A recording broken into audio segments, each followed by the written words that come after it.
Entonces vamos a comenzar la clase de hoy.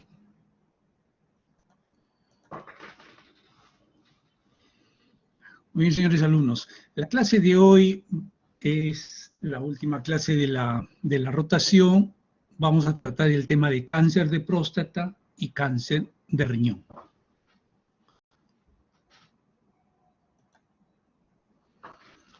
El cáncer de próstata es un cáncer muy frecuente entre los varones, ¿no?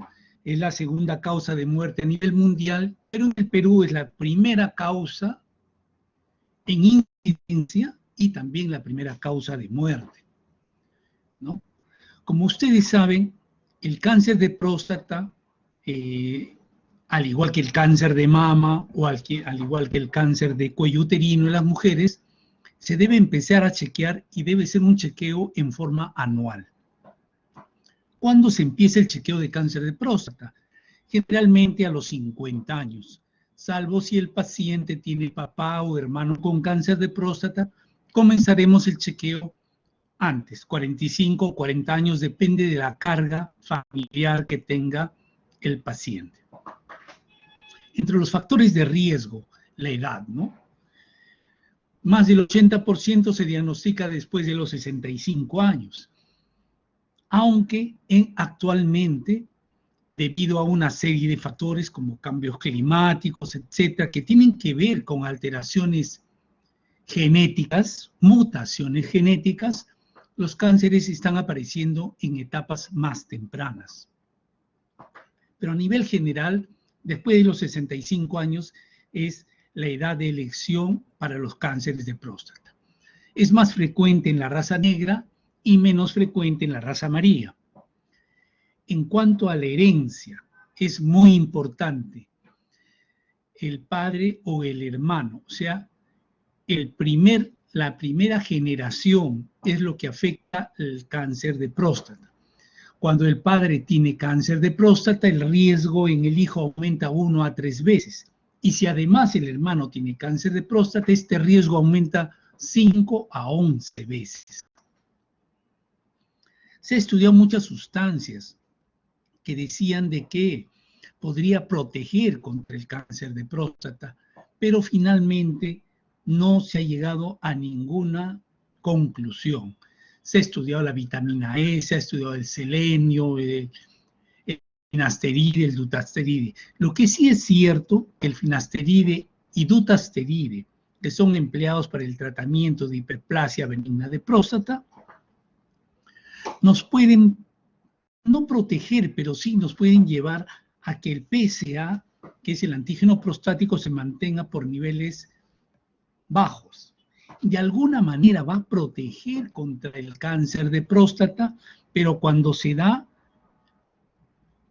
o cuando nosotros queremos hacer un control de un paciente, tenemos que considerar el PSA en un paciente que está tomando finasteride o dutasteride se va a encontrar por niveles más bajos de lo normal. Eso es lo que debemos tener en cuenta. Entre la sintomatología. La próstata, como ustedes saben, tiene 3 enfermedades: la prostatitis, la hiperplasia benigna de próstata y el cáncer de próstata. Al inicio, las 3 enfermedades dan la misma sintomatología, que es los síntomas del tracto urinario inferior o antiguamente llamado el síndrome de prostatismo, que comprende síntomas obstructivos o síntomas irritativos. Entonces, no hay manera de diferenciar las 3 enfermedades al inicio. Es por eso que dicen la enfermedad el cáncer de próstata es una enfermedad silenciosa que va avanzando y el paciente ni cuenta se da. Siempre dicen, no, es el crecimiento de la próstata, pero si no se ha hecho un chequeo, puede estar albergando un cáncer de próstata. En cuanto a los signos, para eso está el chequeo prostático. Nosotros hacemos un tacto rectal y si encontramos una alteración en la consistencia o la aparición de un nódulo en la superficie de la próstata y ese nódulo es aumentado de consistencia o es duro, diremos, ese es un tacto rectal anormal. Y todo tacto rectal anormal considera que se debe hacer una biopsia de próstata para descartar un cáncer de próstata, ¿no? Otra signología que produce el cáncer de próstata o síntomas, ya cuando va avanzando, es la hematuria, los síntomas obstructivos de la próstata, y si sigue avanzando la enfermedad, ya se pueden encontrar síntomas asociados con el progreso de la enfermedad, o sea, síntomas en los huesos, dolor de huesos, etc. Entonces, ¿cuándo nosotros debemos descartar un cáncer de próstata? Para eso tenemos que ver cuáles son las indicaciones de una biopsia de próstata. ¿Cuáles serán? En primer lugar, tacto rectal anormal, independientemente de su PSA. Hago un tacto rectal y lo encuentro duro, ese paciente debe ir a una biopsia de próstata, descartar un cáncer de próstata. Tienen una indicación. Otra indicación, antígeno prostático específico, o sea, el PSA total mayor de 10, indicación de biopsia de próstata. Tercera indicación, si el PSA se encuentra entre 4 y 10, o sea, el límite superior y 10, yo digo, es una zona gris, una zona de duda. Entonces, en este caso, yo tengo que ver el índice de PSA. El índice de PSA, ¿cómo se obtiene? Se obtiene dividiendo el PSA libre entre el PSA total por 100. Y si este valor me sale menos de 18%, indicativo de biopsia de próstata. Por eso, cuando ustedes pidan PSA, tienen que pedir PSA total y PSA libre. Algunos laboratorios ya viene, uno pide PSA total, PSA libre, y abajito viene índice de PSA. Y si no, lo calcula. ¿Correcto? Entonces ya tienen 3 indicaciones de PSA, de biopsia de próstata.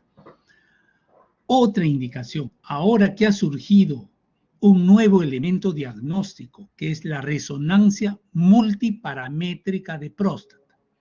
Resonancia multiparamétrica de próstata. En la resonancia multiparamétrica de próstata, lo que va a ver la resonancia es si hay la aparición de un nódulo en la zona prostática, principalmente en la zona periférica, pero puede producirse en cualquier zona de la próstata. Es más común en la periférica. Aparece un nódulo. Entonces, por una serie de medidas que tiene la resonancia, al final me va a indicar como resultado resonancia multiparamétrica de próstata, nódulo de tanto por tanto, en una próstata que tiene un volumen de tantos gramos, etc. Y pone al final nódulo PIRATS, ¿no? Acá tienen PIRATS. Puede ser 1, 2, 3, 4 o 5. Ese es el resultado que me da. Entonces, cuando el resultado es PIRATS 1 y PIRATS 2, generalmente son benignas. No necesita hacerse una biopsia de próstata. PIRATS 4 y PIRATS 5, indicativo de biopsia de próstata. 4 y 5. El PIRATS 3 está en la zona gris también. Entonces, ¿qué tengo que hacer en PIRATS 3? PIRATS 3 asociado a una densidad, ¿ya?, de PSA. La densidad del PSA. ¿Cómo obtengo la densidad del PSA? Dividiendo el PSA total entre el volumen prostático. Y si este valor es mayor de 0.15, indicativo de biopsia de próstata. Conclusión. Indicaciones de biopsia de próstata. 1. Tacto rectal anormal. 2. PSA total mayor de 10. 3. Cuando el PSA esté entre 4 y 10, el índice de PSA menor de 18%. Cuarta indicación, PIRATS 4 o PIRATS 5 en la resonancia multiparamétrica de próstata. Y quinta indicación, PIRATS 3 asociado a una densidad de PSA mayor de 0.15. Con eso, ustedes ya tienen los o el diagnóstico de la biopsia de la enfermedad prostática. Ahí le van a decir si es un cáncer de próstata o no es un cáncer de próstata. ¿Ya? También ha surgido un nuevo estudio que se hace en orina, no lo tenemos todavía en el Perú, es el PCA3. PCA3 se estudia en orina. Si el PCA3 es mayor de 25, indicativo de biopsia de próstata también. No lo pongo como indico en las indicaciones de biopsia porque no lo tenemos en Perú. En los valores de PSA, ustedes ya saben, bueno, si les han indicado o no, en general dicen PSA total, los valores normales son entre 0 y 4. Pero nosotros en urología debemos catalogarlo de acuerdo a la edad.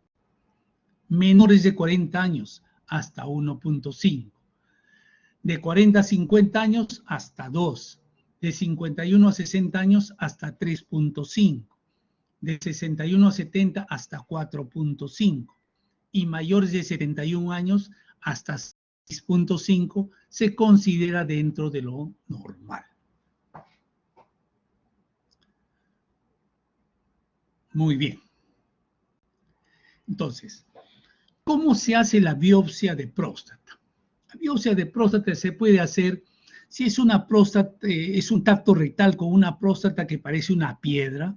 Lo único que podría hacer yo es una biopsia dedo dirigida.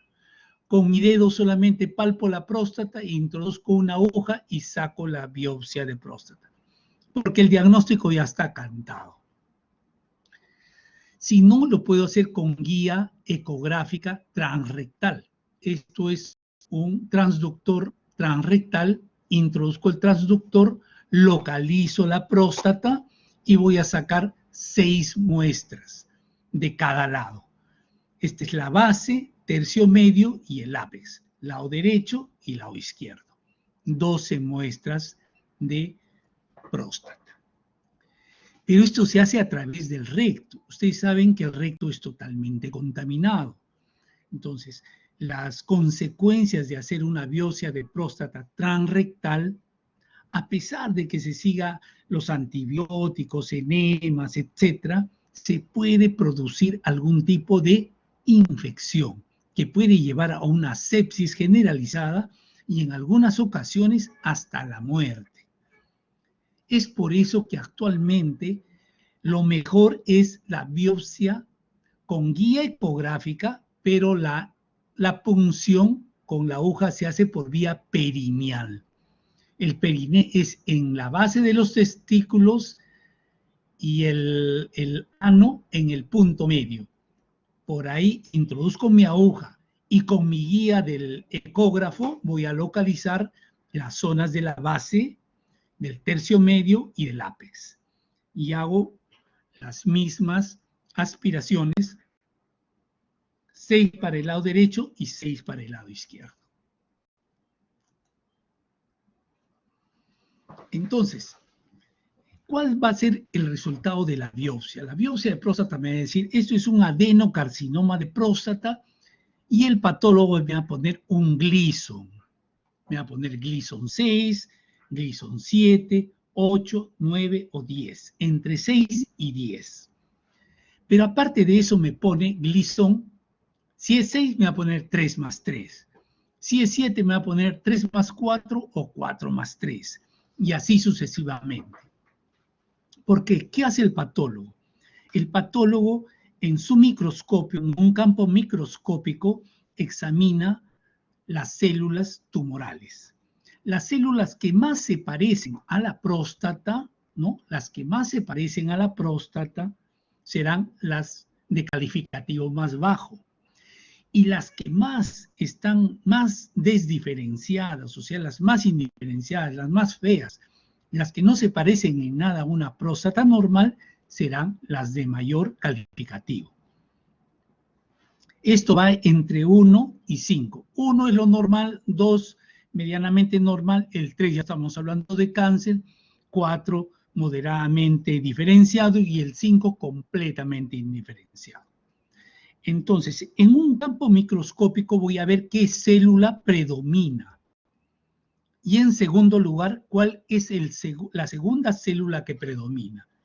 Entonces, si en un campo predomina, por ejemplo, las células más diferenciadas, 5, y en segundo lugar están las un poquito menos diferenciadas, el 3, será un Gleason 8, 5 más 3. Pero es un Gleason 8. ¿Ya? Por ejemplo, ¿cuál es la diferencia en un Gleason 7 de un 3 más 4 y un 4 más 3?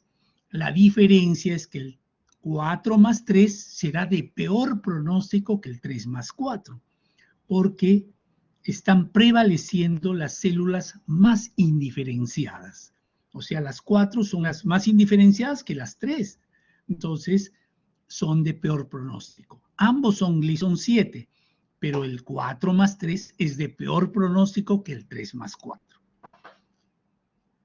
Y con eso ya tengo el nombre y el apellido de la enfermedad. En conclusión, ¿qué es el Gleason? El Gleason es el grado celular basado en la arquitectura celular. La arquitectura celular. Las que más se parecen a una próstata normal y las que menos se parecen a una próstata normal.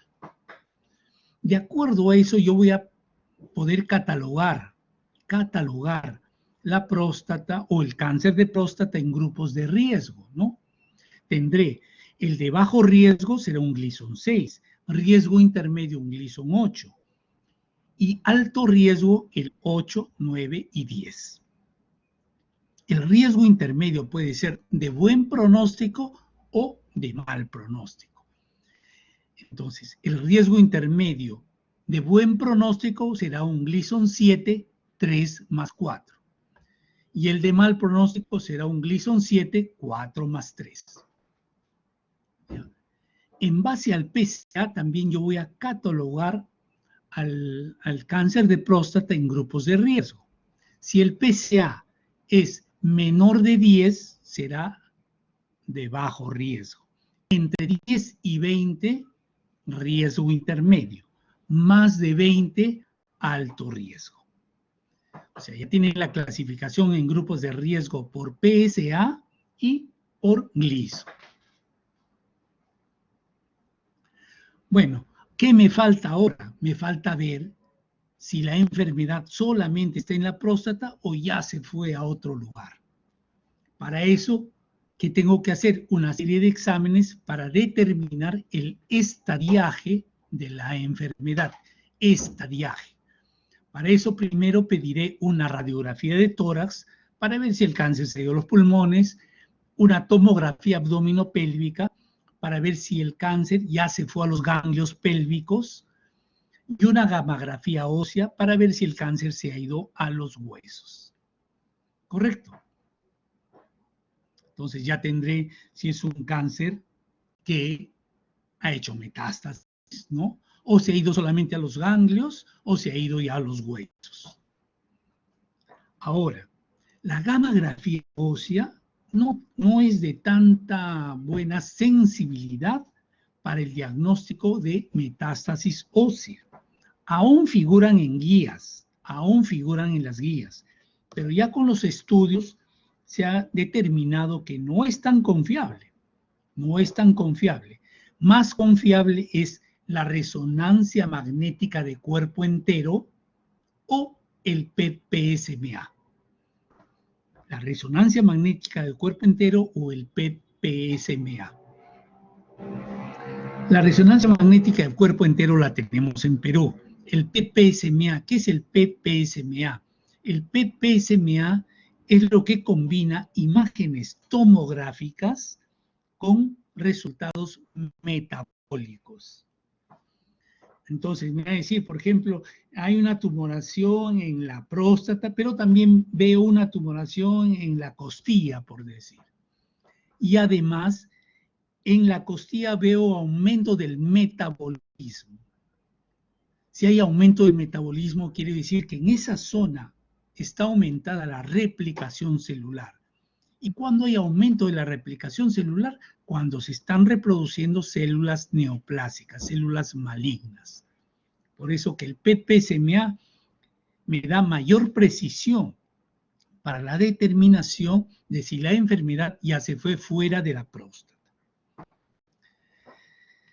En un cáncer de próstata de alto riesgo, es indispensable hacer un PET-PSMA, o si no, una resonancia de cuerpo entero.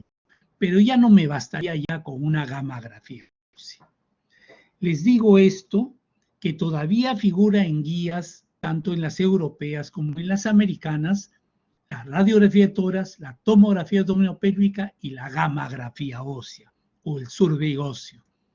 Pero, ahora por cuestión de la pandemia es que no se han actualizado las guías, pero ya se está considerando al PET-PSMA como examen de elección, sobre todo en cáncer de próstata de alto riesgo.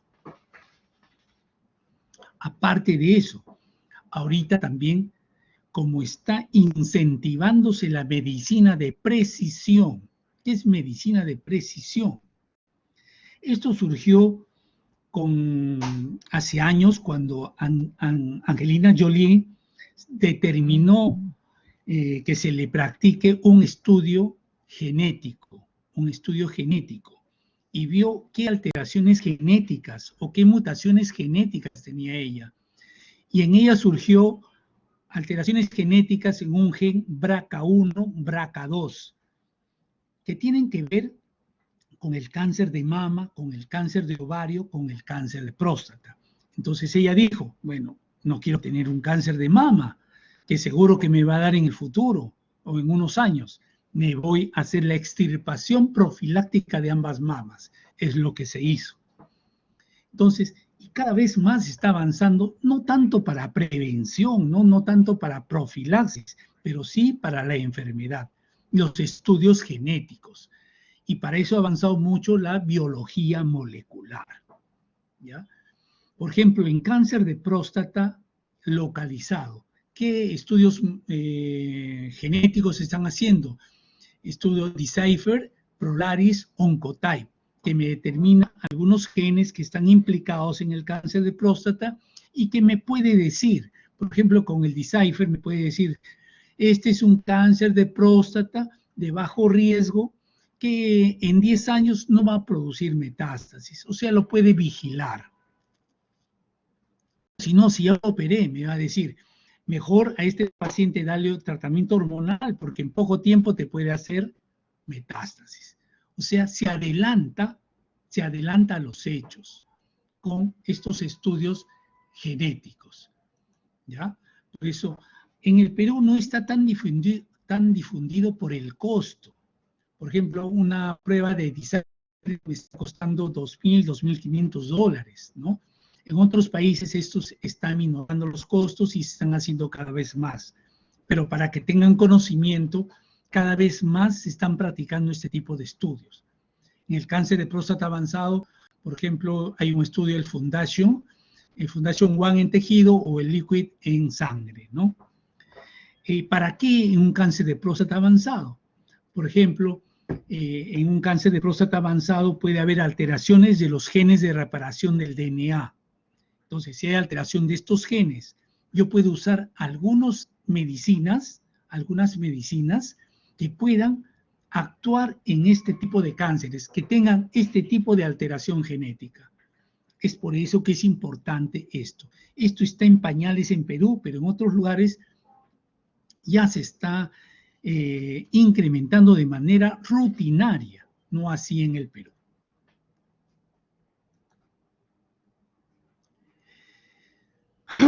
Esto es la clasificación ISUP en base a los grados. ¿Y surgió por qué? Básicamente por el grupo de riesgo intermedio, el Gleason 7, ¿no?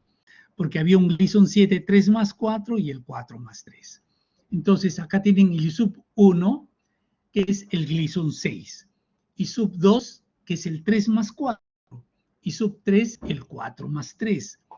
ISUP 4 es el Gleason 8 y el ISUP 5 es el 9 y 10. Con esto está bien determinados los grupos de riesgo, del 1 al 5, siendo el 1 el de mejor pronóstico, ¿no? El de mejor pronóstico. Bueno, esto tanto ya lo que hemos hablado, está en esquemas, y de ahí ya no, yo voy a catalogar a mi paciente de acuerdo al TNM, ¿no? No es necesario que se graben esto, a menos que mañana más tarde vayan a ser urólogos, pero sí es importante que conozcan, por ejemplo, hasta T2 yo tengo un cáncer localizado, o sea, no se ha salido de los límites de la próstata. El T3 es un cáncer localmente avanzado, ya se salió un poco de los límites de la próstata. Y a partir del T4 ya es un cáncer avanzado, ¿no? Avanzado. El N es para ver los ganglios y el M es para ver la metástasis, ¿no? La metástasis. Entonces, 1 y 2 localizados, solamente está dentro de la próstata. El 3 localmente avanzado, por ejemplo, acá ya se fue a los vesículas seminales. Y el 4 ya se salió de los límites de la próstata, incluso acá veo en el recto, de repente ya se ha ido al hueso también, etc. Son los estadios clínicos del cáncer de próstata.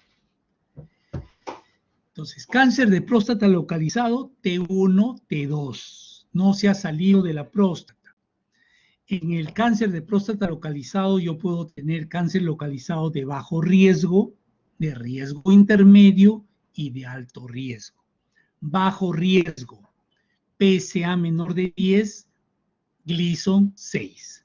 Riesgo intermedio, lo divido en dos, riesgo intermedio de buen pronóstico y de mal pronóstico. Buen pronóstico, PSA entre 10 y 20, Gleason 7, 3 más 4. Riesgo intermedio de mal pronóstico, PSA 10 a 20, Gleason 7, 4 más 3. Y alto riesgo, cuando el PSA es mayor de 20 y el Gleason es 8, 9 o 10. Ese es el cáncer de próstata localizado. El cáncer de próstata localmente avanzado, cuando ya se salió de los límites de la próstata, tengo el T3. Y el cáncer de próstata avanzado es el T4, ¿no? También tengo que ver los ganglios, ¿no? Si sus ganglios pélvicos, para eso le pido la tomografía. Y veo el estadio M, que es la metástasis. ¿Hay o no metástasis? ¿Se fue a los huesos o no se fue a los huesos? O de repente se ha ido a los huesos, al hígado, al pulmón, etc., ¿no? Eso es el estadiaje total del cáncer de próstata. Quieren afinar un poco más si es de riesgo muy bajo, intermedio favorable, desfavorable, alto, muy alto, etcétera, ya ven esto, pero esto ya es cuestiones para el urólogo. Solamente lo pongo para que lo conozcan. Tratamiento. El tratamiento del cáncer de próstata localizado. Cáncer de próstata localizado está dentro de la próstata, pues, ¿no? Entonces, yo acá puedo hacer un tratamiento curativo, sobre todo en cáncer de próstata de bajo riesgo y de riesgo intermedio. En el de bajo riesgo, opciones de tratamiento, vigilancia activa, puedo vigilar nomás a ese paciente. Tiene un Gleason 6, tiene un PSA menos de 10, lo puedo vigilar. Pero ¿qué implica la vigilancia? Que cada 3 meses el paciente vaya a consulta, le haga su tacto rectal, le pida PSA.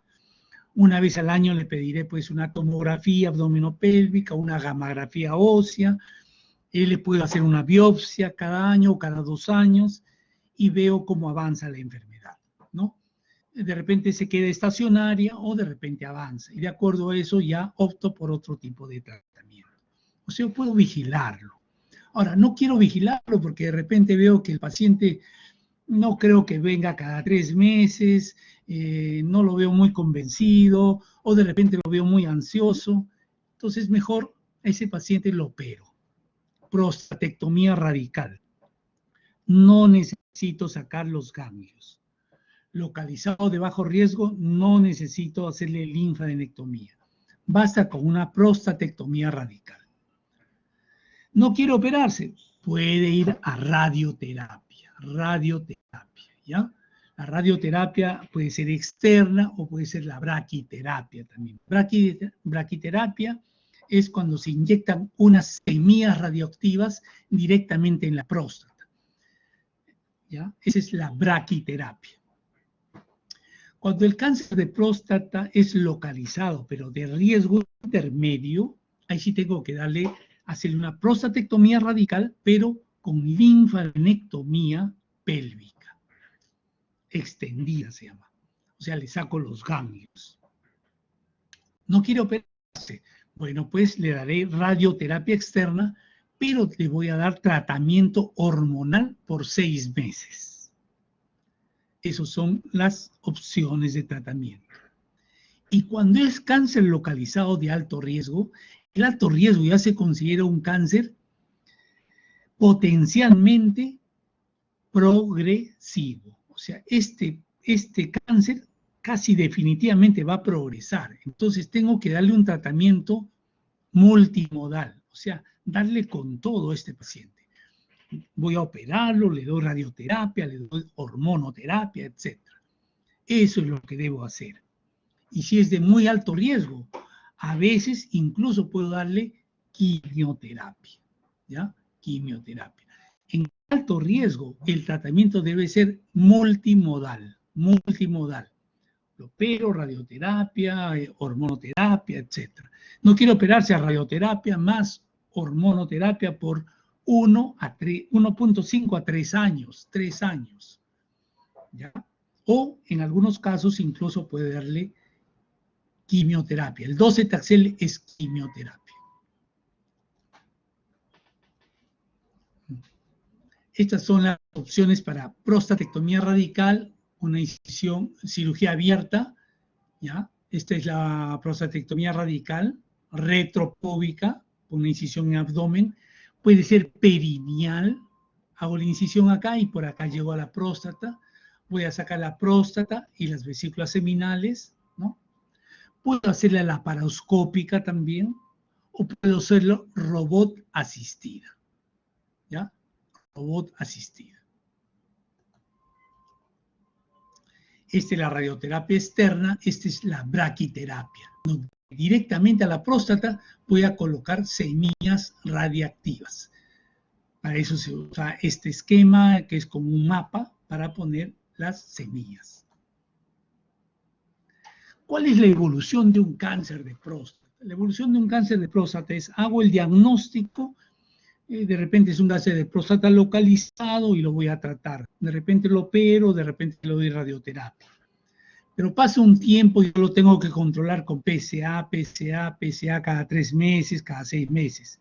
Y en una de esas veo que se empieza a elevar el PSA. Eso es lo que se llama falla bioquímica,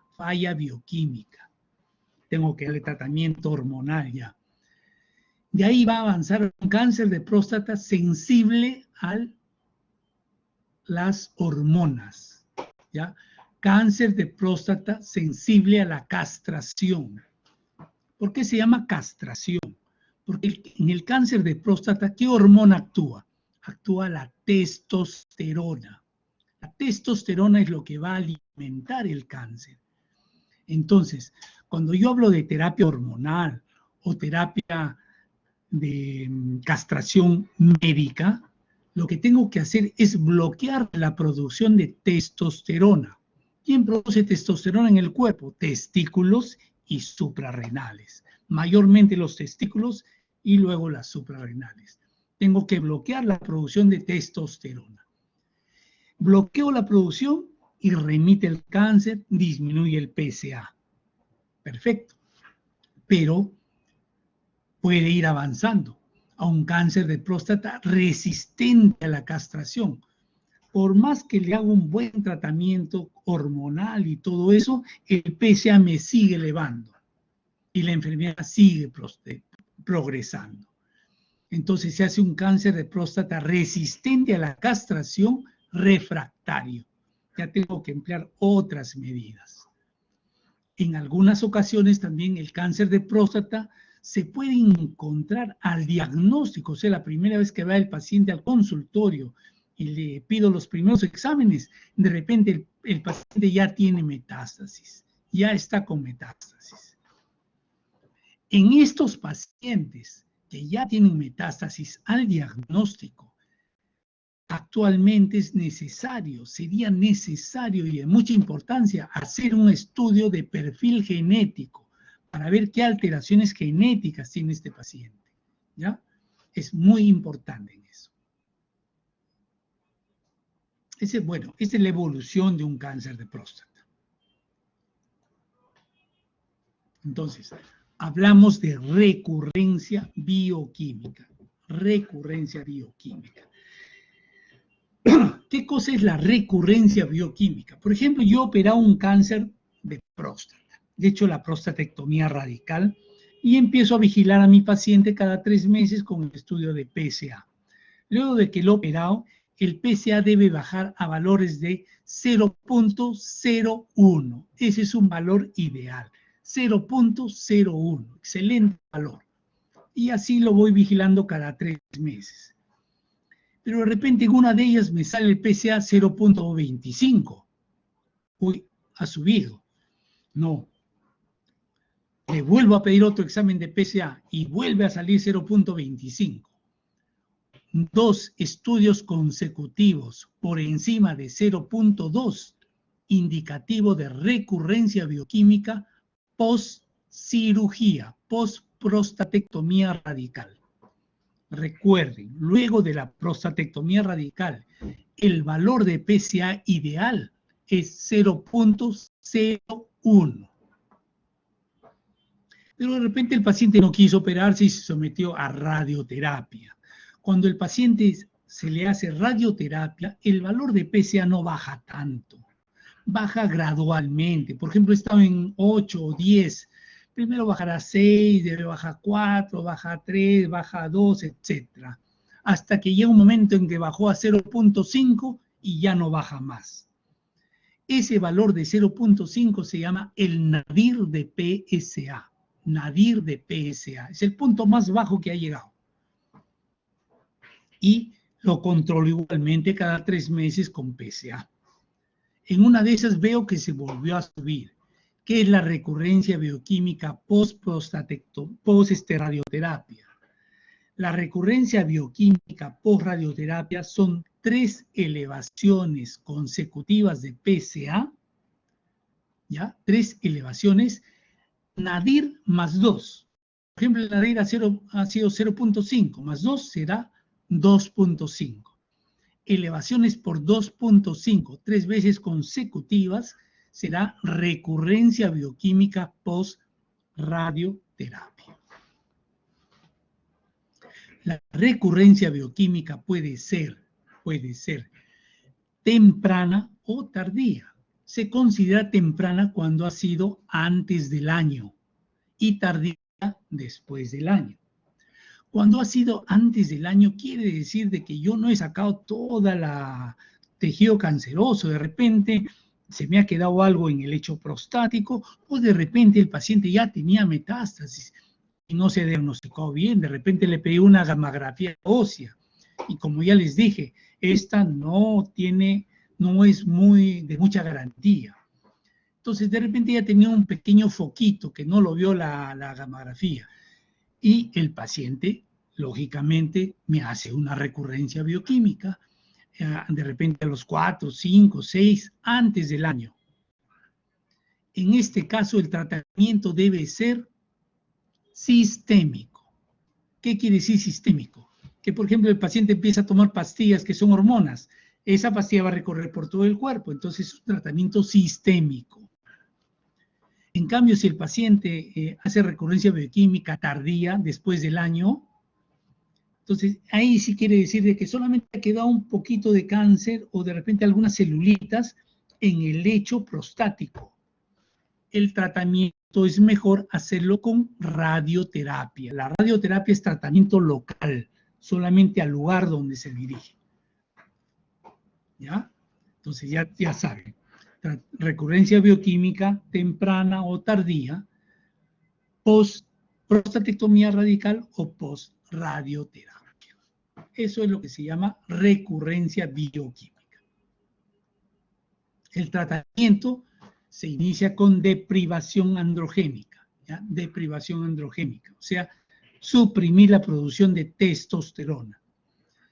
Se usan los análogos LH-RH como la leuprorelina, la goserelina, la triptorelina. Se pueden usar los antagonistas LH-RH, que es el Degarelix. ¿Cuál es la diferencia entre un análogo y un antagonista? Cuando uso análogos, de repente los primeros días me puede elevar el PSA. Me eleva el PSA. Para evitar eso, yo tengo que usar, aparte del análogo, un antiandrógeno. El análogo actúa a nivel de ¿dónde? A nivel de testículo, la producción testículo. Y los antiandrógenos actúan a nivel de la producción de testosterona por las suprarrenales. Entonces, durante unos 15 días, de repente uso bicalutamida, que es un antiandrógeno, y la leuprorelina. La leuprorelina es una ampolla que se usa en forma mensual o trimestral. Pero los 15 primeros días, para evitar esa elevación de PSA, uso un antiandrógeno. También puedo usar los nuevos antiandrógenos, como son la enzalutamida, apalutamida, la abiraterona, la darolutamida, etc. Ese es el tratamiento de la recidiva bioquímica. De ahí viene el cáncer de próstata sensible a la castración. O sea, ¿qué quiere decir sensible a la castración? Que yo suprimiendo la producción de testosterona va a bajar el PSA y la enfermedad se va a detener, ya no va a progresar. Quiere decir que es sensible a la deprivación de andrógenos. ¿Ya? ¿Qué cosa uso? Puedo usar los análogos LH-RH o si no los antagonistas LH-RH. Y aparte puedo usar docetaxel, abiraterona, enzalutamida o apalutamida. ¿Ya? ¿En base a qué puedo usar esto? En base a dos estudios, ¿ya? En base a dos estudios. Uno que me determinó alto volumen, el estudio Charted. El estudio Charted catalogó los pacientes en pacientes de alto volumen tumoral o bajo volumen tumoral. ¿Cuándo se decía que era alto volumen tumoral? Cuando el paciente tenía 4 o más lesiones óseas, siendo una de estas o más de una localizadas fuera del esqueleto axial, o sea, de la columna o de la pelvis, o que tenga enfermedad visceral. Ese era alto volumen. Y el otro era el estudio Latitud, que determinó los pacientes de alto riesgo y bajo riesgo. ¿Quién era alto riesgo? Aquel que tenía Gleason mayor o igual a 8, aquel que tenía 3 lesiones óseas o aquel que tenía enfermedad visceral. Estos 3 ítems, el paciente de alto riesgo debería tener al menos 2 positivos, 2 criterios o 3 criterios positivos. Y ahí decía yo que era de alto riesgo. Entonces, el docetaxel, ¿quiénes se benefician con docetaxel? Pacientes de alto volumen y los que debutan metastásicamente. O sea, al primera consulta es cáncer de próstata, pero ya tiene metástasis. Pacientes de alto volumen y debut metastásico, docetaxel.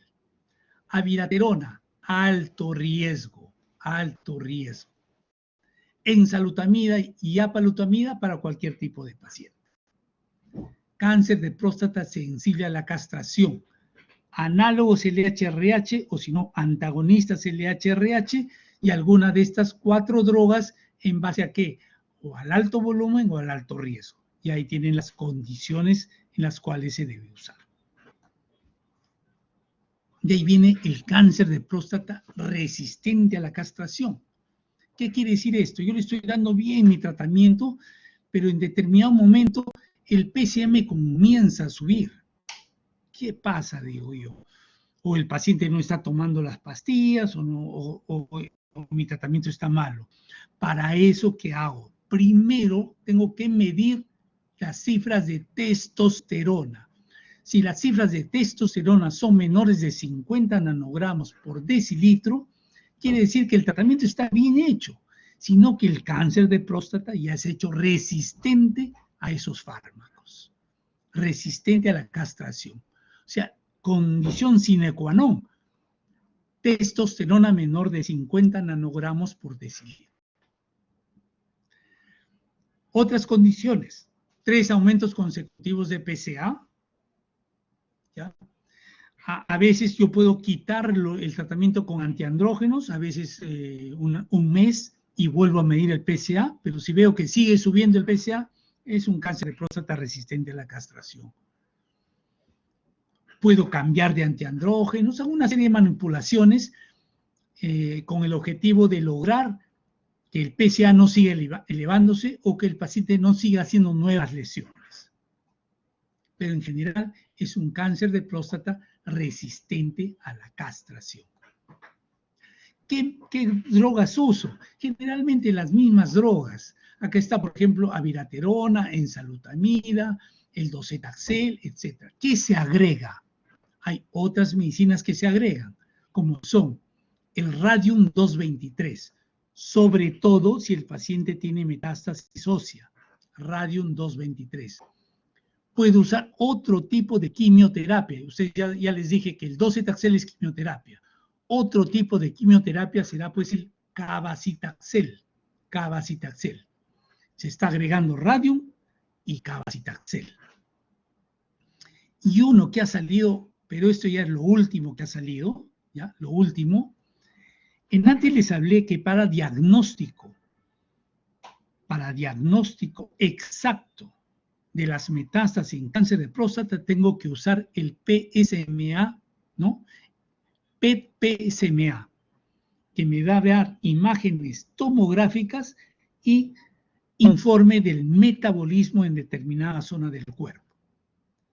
Pero si hago el PET-PSMA con lutecio, ¿qué va a hacer este examen? Que aparte de hacer el examen diagnóstico, en esas zonas donde hay aumento del metabolismo, va a depositarse el lutecio.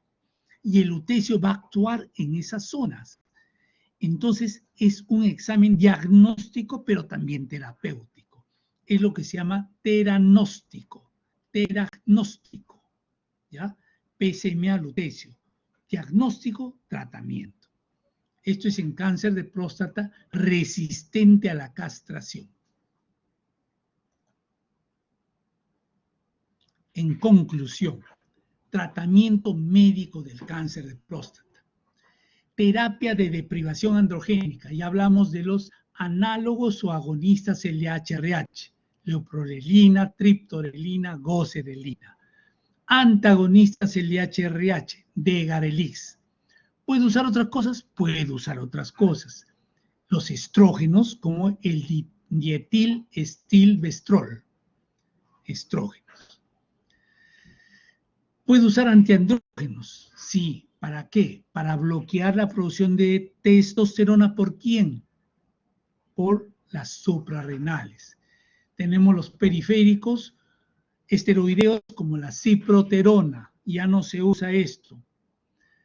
No esteroideos de primera generación, flutamida, bicalutamida, nilutamida. También ya no se usa mucho.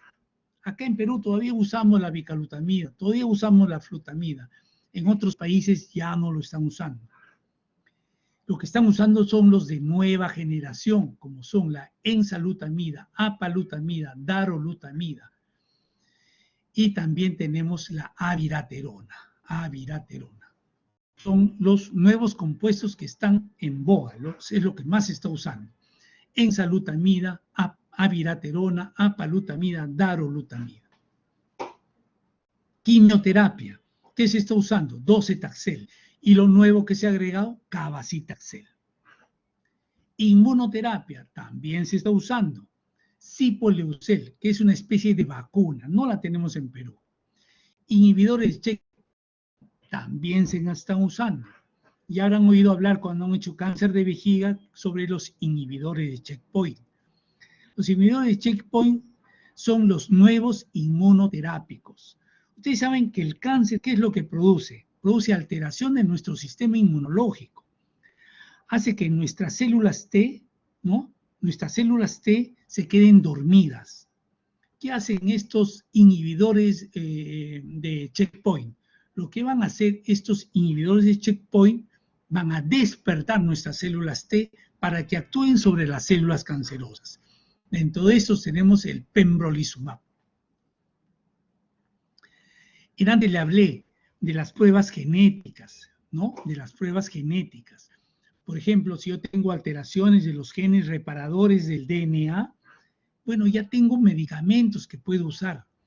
Tenemos el olaparib, rucaparib, niraparib, medicina de precisión.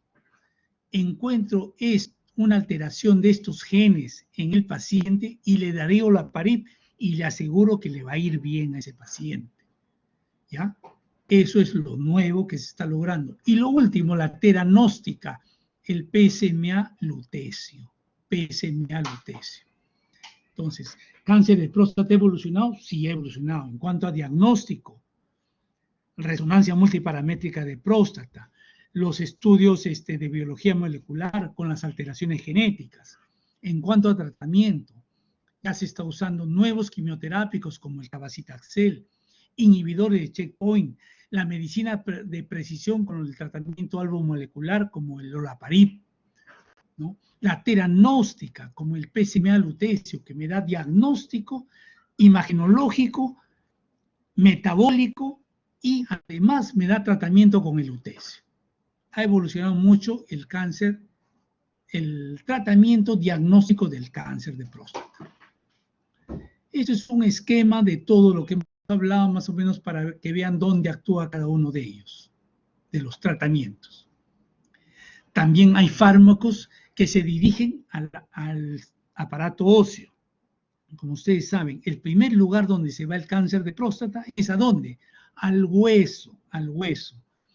Que cuando el cáncer de próstata se va al hueso puede producir fracturas patológicas.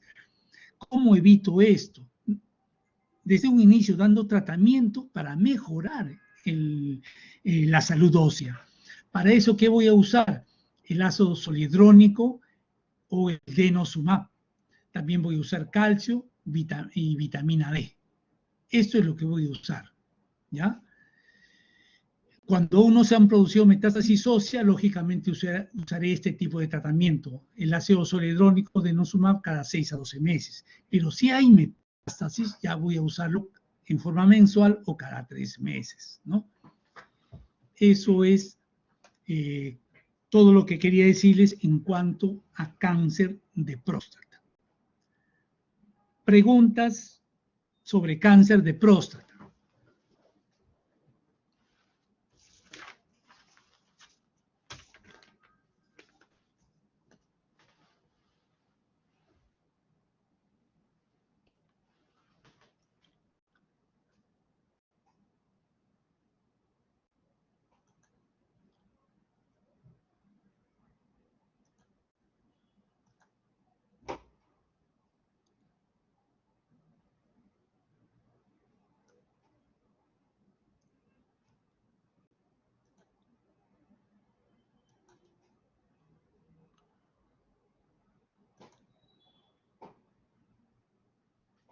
¿Hay alguna pregunta?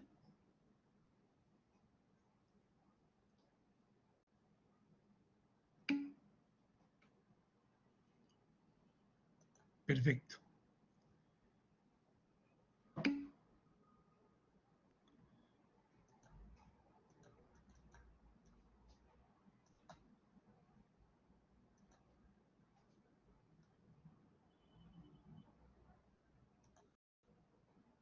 No sé qué ha pasado con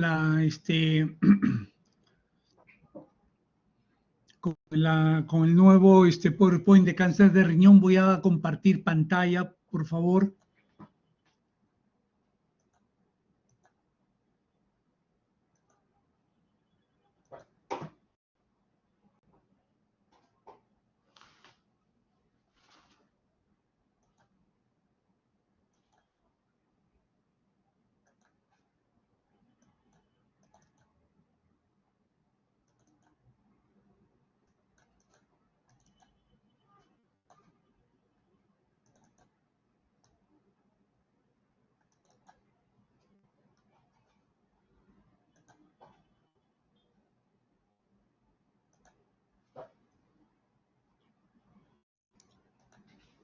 Muy bien, ¿me escuchan, no?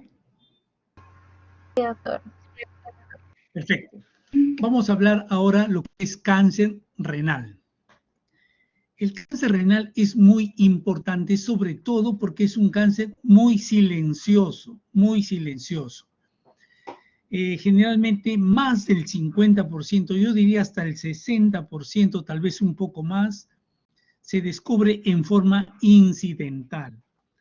Ahora como las empresas están haciendo sus chequeos anuales a todos sus trabajadores, dentro de ellos siempre incluyen una ecografía abdominal. Le hacen una ecografía abdominal a sus trabajadores y en ella se encuentra una tumoración renal. Y ahí empieza el estudio del paciente, donde se le pide una tomografía y se encuentra un cáncer de riñón. Entonces, lo que tienen que tener presente es que el cáncer renal es un cáncer silencioso, ¿ya? A nivel mundial es la 7ª causa de muerte, un poquito más en hombres que en mujeres, y aparece a partir de los 60 años. Pero como les dije, en cáncer de próstata, en el cáncer de riñón también cada vez más están apareciendo los cánceres a más temprana edad.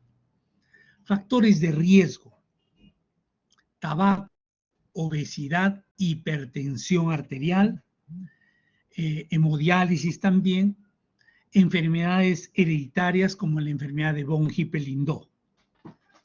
En cuanto a los factores de riesgo, se ha estudiado también alteraciones genéticas. Ustedes deben saber, ya han seguido ustedes medicina, cuando han estudiado el síndrome metabólico, que tiene que ver con la elevación de la presión arterial, la alteración del perfil lipídico, del perfil hepático, alteraciones de la glucosa, etcétera, aumento del perímetro abdominal. Esto incluye al síndrome metabólico. Se ha estudiado que la génesis del síndrome metabólico también tiene que ver con una alteración de un gen mTOR, M minúscula, T-O-R mayúscula, gen mTOR. Se producen alteraciones en esto. Pero también se ha visto que conforme se van produciendo más mutaciones en este gen, puede dar origen a diferentes tipos de cánceres, dentro de ellos el cáncer de riñón. Entonces, todo esto tiene que ver con alteraciones o mutaciones genéticas, así como ustedes están viendo el COVID ahora, ¿no? COVID-19, y a cada rato que sale la variante Delta, la variante, diferentes tipos de variantes. ¿Qué quiere decir esto? Que el virus, dentro de su estructura, va haciendo mutaciones. Nosotros también. Nuestro cuerpo normalmente sufre, o nuestras células sufren mutaciones, ¿no? Se están multiplicando constantemente y lógicamente que esta multiplicación no es perfecta. En algunas ocasiones se producen alteraciones o mutaciones. Para eso está nuestro sistema inmunológico. Constantemente en nuestro cuerpo están circulando células malignas, constantemente, pero nuestro sistema inmunológico lo está controlando y por eso es que no desarrollamos la enfermedad, ¿no? Pero para eso es básico el sistema inmunológico, ¿no? Pero las mutaciones o las alteraciones genéticas se producen y cuando estas ya no se pueden arreglar, ¿no? Ahí es donde surge el cáncer. Como les dije, más del 50% son detectadas mediante ecografía en forma incidental, ¿ya? Las metástasis son más frecuentes a pulmones, hueso, hígado o ganglios linfáticos. Sintomatología, ya les dije, en general no producen síntomas. Cuando ya producen síntomas, como es la triada de dolor, tumor y hematuria, tumor palpable, pues ya el cáncer está avanzado, ¿no? Lo diagnostica cualquiera, porque hay una tumoración en la zona donde está el riñón, el paciente orina sangre, el paciente tiene mucho dolor, ya pues es casi cantado que es un cáncer, pero en general es asintomático. Hay síntomas paraneoplásicos, o sea, el paciente tiene un tumor, puede ser chiquito, puede ser grande, pero de acuerdo a la producción de citoquinas que tenga esta tumoración, puede producir algunos otros síndromes, como puede ser fiebre, aumento del calcio, trastornos de las enzimas hepáticas, sin que el paciente tenga metástasis hepáticas, no tiene nada, sino que las citoquinas del tumor producen alteraciones en el hígado. Es el famoso síndrome de Stafford, disfunción hepática no metastásica. Puede producir policitemia, puede producir anemia, etc. Diagnóstico. Primero, la ecografía. Lo segundo, se debe pedir una tomografía. Tomografía con contraste y tomografía sin contraste. En la tomografía con contraste, le pido al radiólogo que mida las unidades Hansfield del tumor en la fase sin contraste. Y también le pido que mida la densidad, o sea, las unidades Hansfield en la fase con contraste. Si hay una diferencia o un realce mayor de 20 unidades Hansfield, eso quiere decir que es un tumor renal. En general, la biopsia en cáncer de próstata no se realiza. Más que todo el diagnóstico es tomográfico, ¿ya? Es con tomografía. Pero hay algunas ocasiones donde tenemos, por ejemplo, masas renales pequeñas, menores de 3 centímetros, en donde de repente yo no le voy a hacer una cirugía, no voy a hacer una nefrectomía radical, no voy a hacer una nefrectomía parcial. Quiero hacer otro tipo de tratamiento, como es una terapia ablativa, que puede ser con calor o puede ser con frío. Con calor la radiofrecuencia, con frío la crioterapia. Básico para hacer este tipo de tratamientos es la biopsia percutánea de la tumoración renal. En este caso sí hago biopsia. Ahora, si yo no puedo usar la tomografía en un paciente porque de repente es embarazada, o porque de repente es alérgica al yodo, o alérgico o alérgica, etc., entonces puedo usar la resonancia magnética. La resonancia nuclear magnética no utiliza radiación, lo puedo hacer en embarazadas, ¿ya? No utiliza contraste yodado, utiliza otro tipo de contrastes, entonces para esto me sirve la resonancia magnética. Otra cosa, por ejemplo, el tumor renal, sobre todo el lado derecho, aunque también a veces el lado izquierdo, puede producir trombos tumores en la vena cava o vena renal. El diagnóstico de esto, para ver hasta dónde ha llegado el trombo, se hace con angiotomografía, angioten. El angioten me va a decir, bueno, sí, tiene un trombo en la vena renal o tiene un trombo en la vena cava, está hasta por debajo del hígado, está detrás del hígado, está encima del diafragma, etc. Eso me lo dice la angiotomografía. Pero hay otra opción en que el trombo ya puede haber infiltrado la pared de la vena. En ese caso la tomografía no me va a ayudar mucho. En ese caso tengo que hacerle una angioresonancia. Me va a dar lo mismo que la tomografía, la angiotomografía, pero a la vez me va a decir si hay compromiso de la pared de la vena. Otra cosa, otro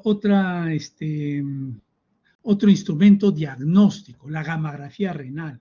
Por ejemplo, yo tengo un paciente al que le quiero hacer una nefrectomía parcial. Quiero ver cuál es la función renal de cada riñón. Entonces, en ese caso le daré una gammagrafía renal, pues, ¿no? Me va a determinar con exactitud qué porcentaje de función renal tiene cada riñón. ¿Ya? La biopsia percutánea ya la hablamos. Estas son las imágenes, ¿ve? Tengo en la tomografía la imagen axial. Acá tengo un tumor, tengo el contraste. Tengo la imagen coronal. Coronal, mírenme, me da como una radiografía. Está el riñón, uréter. Acá hay pasaje de contraste, acá no se ve pasaje de contraste. La imagen sagital que divide al cuerpo. La imagen coronal divide en anterior y posterior. La imagen sagital divide en derecho e izquierdo. ¿Ya? Y la imagen axial divide en superior e inferior. Acá tienen otra tumoración renal, acá tienen otra tumoración renal. Miren, ve, este es con contraste, acá tienen la imagen sin contraste. Resonancia, la angioresonancia, miren qué bonito se ve acá la imagen del trombo, ¿no? Acá también se ve, miren, ve, ha llegado hasta detrás del hígado. la biopsia renal, que se puede hacer con guía ecográfica, solo ecografía, o con guía tomográfica.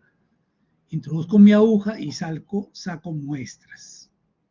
La biopsia renal. Bueno, si he hecho biopsia renal, entonces me van a dar, o si he hecho una nefrectomía, me van a dar qué tipos histológicos hay en el cáncer de riñón. ¿Cuál es el más común? Carcinoma de células claras, 70 a 80%. Es el más frecuente, su crecimiento es variable. Segundo lugar, tengo el cáncer papilar, 10 a 15%. Puede ser tipo 1 y tipo 2. El tipo 2 es más agresivo que el tipo 1. Tengo el carcinoma cromófobo, 4 a 5%. General es de muy buena evolución.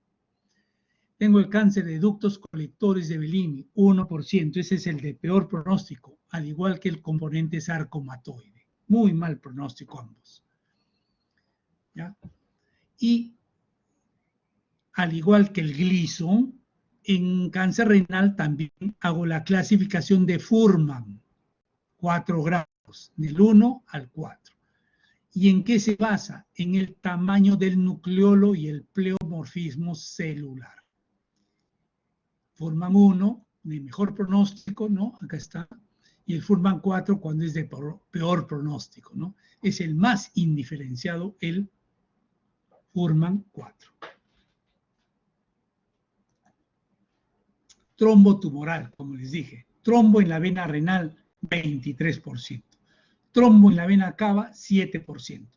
Puede ser infrahepático, retrohepático o por encima del diafragma. Incluso puede llegar hasta la aurícula. Intraauricular, 1%. 50 a 60% de los pacientes con trombotumorales no tienen metástasis ni ganglios. O sea, le sacas el tumor del riñón, le sacas el trombo y el paciente evoluciona perfectamente bien. ¿Hay factores negativos? Sí. Por ejemplo, hay metástasis, hay ganglios positivos, invasión de la pared de la vena. Cuando está invadida ya tengo que reemplazar la vena cava. Cuando hay síndromes paraneoplásicos también es un factor de pronóstico negativo. ¿Cómo se hace el diagnóstico? Angiotomografía o angioresonancia. Sobrevida a 5 años en general, 55%. Gran sobrevida. El tratamiento, el 1, no requiere mayor cosa, un pequeño clampaje y punto. El tipo 2, ya tengo que clampar la vena cava por encima del trombo, por debajo del trombo. Tengo que clampar la vena renal contralateral, abro la vena cava, saco el trombo. El trombo 3 ya requiere más clampaje. Tengo que movilizar el hígado hacia el lado izquierdo. Para eso hago la división de los ligamentos hepáticos, falciforme, triangular, coronario. Tengo que clampar la vena por encima, por debajo, ¿ya? Tengo que clampar la vena renal contralateral. Tengo que hacer clampaje del pedículo hepático, es la maniobra de Pringle, ¿ya? En el paso 4, y ahí sí tienen que estar el cirujano de tórax o cirujano cardiovascular, porque tiene que haber, de repente el trombo ha llegado hasta la aurícula, tienen que abrir corazón, etc. Tienen que hacer la esternotomía para hacer la extracción del trombo que está por encima del diafragma. El TNM tampoco es necesario que se lo aprendan, lo que sí, cáncer renal localizado hasta T2, localmente avanzado T3, avanzado el T4. Puede tener ganglios positivos o metástasis. Estadio clínico 1, 2, localizados. 3, localmente avanzado, ya se fue a la grasa, o si no se fue a las venas. Vena renal, por ejemplo, acá tiene trombo. Y el 4 ya se salió de los límites del riñón, ¿no? Se ha ido a otro lado. Esto ya es el estadio clínico 4. Tratamiento del cáncer renal localizado. Puede hacer vigilancia activa, sobre todo en masas renales pequeñas, ¿no? Masas renales pequeñas. sobre todo si son pacientes añosos, más de 75 años, masa renal pequeña, menos de 3 centímetros, tienen mucha comorbilidad, de repente es hipertenso, sufre del corazón, alto riesgo para la cirugía, entonces puedo vigilarlo. Nefrectomía radical, cuando tengo que sacar todo el riñón, de repente el tumor es muy grande, abarca todo el riñón, hay que hacerle una radical. Cuanto yo más pueda preservar parénquima renal, es mejor. O sea, siempre es mejor hacer una nefrectomía parcial, siempre y cuando se pueda. Por delante, ¿qué cosa está? Control oncológico. Si oncológicamente yo puedo salvar a ese paciente, hacerle una parcial, es lo indicado. ¿Ya? O sea, tratamiento localizado, vigilancia activa, nefrectomía radical, nefrectomía parcial. Este es un tumor, le hago la parcial, acá le hago la radical, saco todo el riñón, saco el uréter y clampo los vasos. Primero se clampa la arteria, segundo la vena. Nefrectomía radical. Parcial, solamente saco el tumorcito. Saco el tumor y lo cierro. Parcial. Y antes les hablé de tratamientos ablativos, ¿no? Donde yo no voy a operar al paciente, sino voy a tratar ese tumor, ya sea con calor, radiofrecuencia, 65 grados centígrados, o ya sea con frío, menos 70 grados centígrados. Puedo hacerlo en forma percutánea o con laparoscopía. ¿En quiénes hago tratamientos ablativos? En masas renales pequeñas, pero la característica de estos tratamientos ablativos es que pueden recurren, o sea, vuelve a crecer el tumor, ¿ya? Recurrencia. ¿Se puede volver a hacer el tratamiento ablativo? Sí se puede, pero no es un tratamiento definitivo, ¿ya? El localmente avanzado, nefrectomía radical, de hecho. Una pregunta que siempre se hace en estos casos, ¿se saca o no se saca los ganglios? Bueno, respuesta. Sacar los ganglios no es curativo, o sea, no voy a curarlo más a un paciente, pero sí me va a dar pronóstico. Si los ganglios están comprometidos, el pronóstico va a ser peor que si los ganglios están negativos. En general, ¿qué hacemos nosotros los urólogos que nos dedicamos a cáncer? Cuando hay ganglios aumentados de tamaño hay que sacarlos, y si no, se pueden dejar.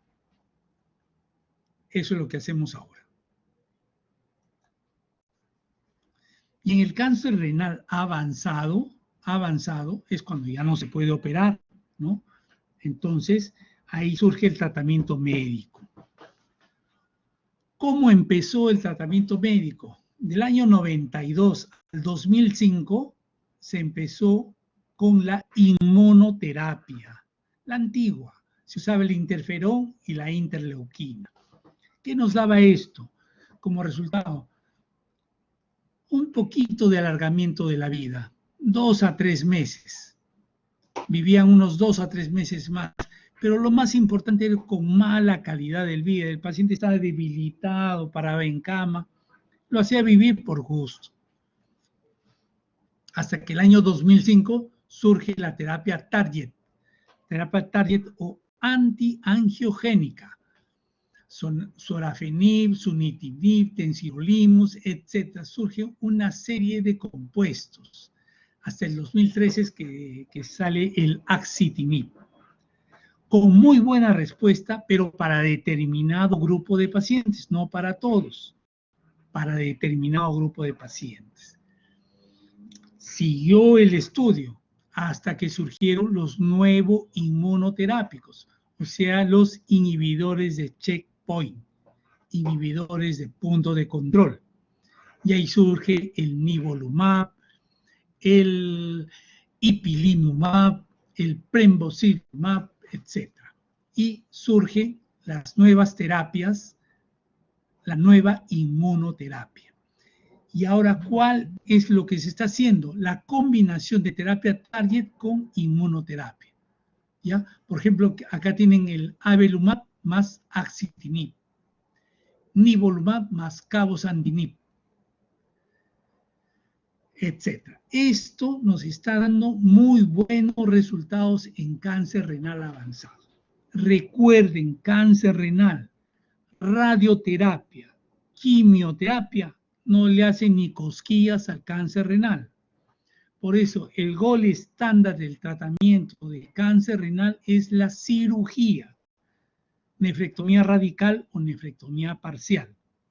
Quimioterapia y radioterapia, nada que ver. ¿Qué hace efecto en cáncer renal avanzado? Terapia target, antiangiogénico o la inmunoterapia.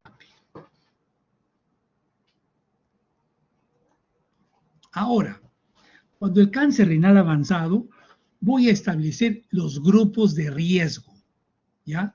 Y para eso uso la escala de Genn. Genn es un canadiense que publicó este estudio, una serie de ítems, para determinar si el paciente era de bajo riesgo, riesgo intermedio o alto riesgo. ¿Ya? Se medía la hemoglobina, el calcio, el Karnofsky, o sea, el estado funcional del paciente, las plaquetas, los neutrófilos, y cuándo hago el diagnóstico y cuándo voy a empezar mi tratamiento sistémico. Y de acuerdo a eso tengo una serie de puntajes. Bajo riesgo, ninguno de estos presente. Riesgo intermedio, 1 o máximo 2 de estos ítems presente. Y alto riesgo, cuando tenía 3 o más factores, ¿no? Mayor de 2, o sea, 3 o más factores. ¿Para qué me sirve esto? Si el paciente es un cáncer renal avanzado de bajo riesgo, puedo operarlo todavía. Lo opero y aparte le doy tratamiento sistémico. Muy buena sobrevida. Riesgo intermedio. Hay que estudiar bien al paciente. En algunos casos se opera, en otros no. Alto riesgo, por gusto lo vas a operar. Ese paciente se va a morir, así lo operes, y se va a morir más rápido. Mejor dale primero tratamiento sistémico. Para eso me sirven los grupos de riesgo o la escala de Genn. Esto es algo que, bueno, solamente les pongo para que lo conozcan. ¿Cómo se hace el tratamiento de cáncer renal avanzado, no? Si es riesgo favorable, si es intermedio, si es pobre, qué uso en primera línea, si uso esto en primera línea y el paciente recurre, qué uso en segunda línea, qué uso en tercera línea, etc. Solamente para que lo sepan. ¿Y cuál es la secuenciación? O sea, ¿en qué orden voy a usar? Primero, antiangiogénicos. Segundo, las combinaciones, que puede ser inmunoterapia más antiangiogénico o inmunoterapia más otro inmunoterápico. E incluso actualmente ya se están hablando de ya no solamente de dos compuestos o de dos tratamientos, sino hasta de 3. De repente son 2 antiangiogénicos, un inmunoterápico, de repente son 2 inmunoterápicos más un antiangiogénico, etc. ¿Ya? O sea, los combos, ¿no? Esto es lo que les estaba hablando. Ahora se usan tripletes. O sea, 3 drogas. Esto también para que lo vean en qué orden voy a usar o en qué riesgo. Y este es el tratamiento, lo que les dije también ya. ¿Cuándo hacer citorreductiva? ¿Cuándo lo hago? Cuando según la escala de Genn es de bajo riesgo o riesgo intermedio. En otras ocasiones, ¿puedo hacer este tratamiento quirúrgico? Sí. Si, por ejemplo, me llega un paciente con sangrado, tiene una hematuria tremenda el paciente, se hace la escala de Genn y es alto riesgo, pero el paciente nada detiene su sangrado, o sea, el paciente se me va a morir de sangrado. No, pues, en ese caso sí lo opero. Lo voy a operar no para salvar la vida ni para mejorar su sobrevida, sino para que viva un poquito más, pero sin sangrar, pues no. Para eso es la cirugía solamente para aliviar o disminuir en algo los síntomas. La terapia antiangiogénica, que ya la hemos hablado, ¿no? la inmunoterapia con los inhibidores de checkpoint. Y la quimioterapia en general no hay respuesta. Algunos están haciendo estudios con algunos quimioterápicos como la combinación de gemcitabina más capecitabina o fluoracilo, con unas respuestas pobres, 2%, 3, 4, hasta 6% se ha visto. Pero en general, radioterapia, quimioterapia no le hacen nada al cáncer de próstata. Lo mejor es, gold estándar, cirugía. Y ahí que le sigue, antiangiogénicos o terapia target. Y lo último, inmunoterapia. Y la combinación de antiangiogénicos con inmunoterápicos. Eso es lo mejor que se hace ahora. Esto es algo en esquemas.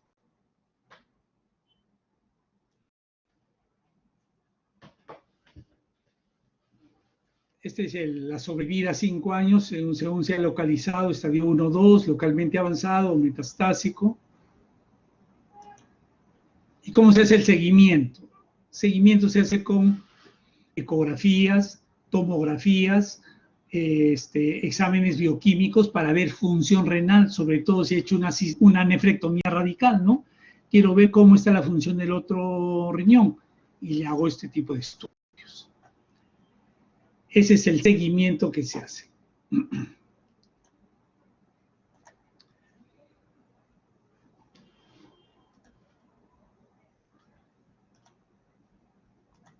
Muy bien, señores alumnos. Preguntas sobre cáncer de riñón.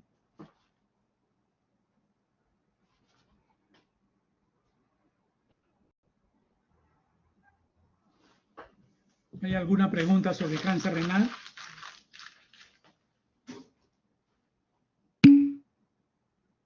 Perfecto. Si todo estuvo bien, todo estuvo claro, recuerden que el día de mañana tienen el examen teórico 7 de la noche. 7 de la noche, examen teórico. Son 20 preguntas de opción múltiple, muy sencillas, no hay nada, nada difícil. Estudien, lean un poquito y todos van a salir muy bien. Bueno, eso sería todo, señores alumnos. Ya nos veríamos el día de mañana.